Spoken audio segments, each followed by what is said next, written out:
শুরু করছি। Ryan Martin question ব্যাংকের ক্লাস 6-এর সেকেন্ড সামেটিভ এভালুশনের পেজ নাম্বার 70 সেট 1-এর রাইটিং স্কিল বাকি ছিল। সেই রাইটিং স্কিলের কোশ্চেনটি বলছে, write a paragraph in about 60 words about a strange creature you met suddenly on your way back home from school.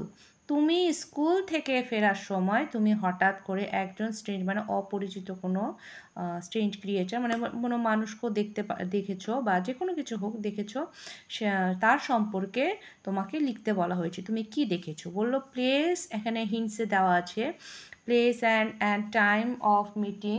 তুমি কখন দেখেছো আর কোন জায়গায় দেখেছো সেই সময়টা। ইট লুজ, কেমন দেখতে ছিল। ইয়োর কনভারসেশন, তোমার সঙ্গে কি কথাবার্তা হয়েছিল সেই স্ট্রেঞ্জারে।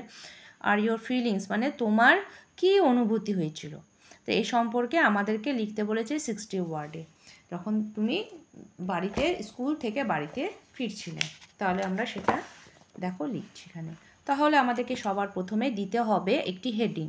এখানে স্ট্রেঞ্জ ক্রিয়েচার দিয়েছি, বা তোমরা দিতে পারো অবলিক দিয়ে স্ট্রেঞ্জার্স, এটাও দিতে পারি আমরা। তাহলে এখন আমরা শুরু করছি আমাদের প্যারাগ্রাফটা। One day while I was returning from school, একদিন আমি যখন স্কুল থেকে ফিরছিলাম, I notice that an old man always sat under a banyan tree. আমি লক্ষ্য করছিলাম যে একটি বুড়ো লোক বা বৃদ্ধ লোক সবসময় একটি অশ্বত্থ গাছের নিচে বসে থাকে। His hair was curly and he was wearing a dirty cloth. সেই বৃদ্ধ লোকটি চুল ছিল কোঁকড়ানো এবং তিনি সবসময় নোংরা জামাকাপড় পরে থাকেন।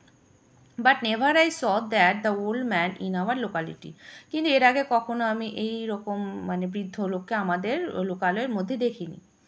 সো আই কনফিউজড, সেই জন্য আমি একটু কৌতূহলবশত, why the old man always sit here, কেন তিনি সবসময় এখানে বসে থাকেন। আই ওয়েন্ট টু হিম, আমি তার কাছে গেলাম, and asked him some questions, তাকে আমি কিছু প্রশ্ন জিজ্ঞাসা করলাম।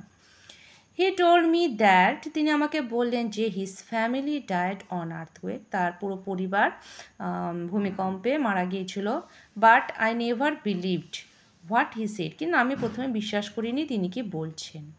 হি also told me during 5 days he did not fit, তিনি 5 দিন ধরে কোনো খাবার খাননি। আফটার লিসেনিং ইট, এটা শোনার পরে আই ফিল সিম্প্যাথি, আমার খুব বেদনা জাগলো তার প্রতি। I gave him some food, আমি তাকে কিছু খাবার দিলাম, and gave ₹100 to bought some food, এবং কিছু খাবার কেনার জন্য তাকে 100 টাকাও দিলাম। তো হয়ে গেল ছোট্ট একটি, খুব একটা বড় না, তোমরা পারলে অন্যরকমও লিখতে পারো।